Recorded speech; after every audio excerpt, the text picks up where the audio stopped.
আল্লাহ আল্লাহ আল্লাহ আল্লাহ আল্লাহ আল্লাহ আল্লাহ আল্লাহ আল্লাহ আল্লাহ আল্লাহ আল্লাহ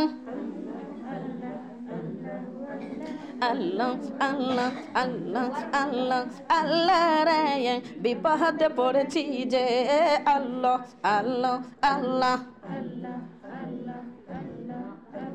আল্লাহ আল্লাহ আল্লাহ আল্লাহ আল্লাহ রে তো পান পড়েছি যে অন্ধকার কবরে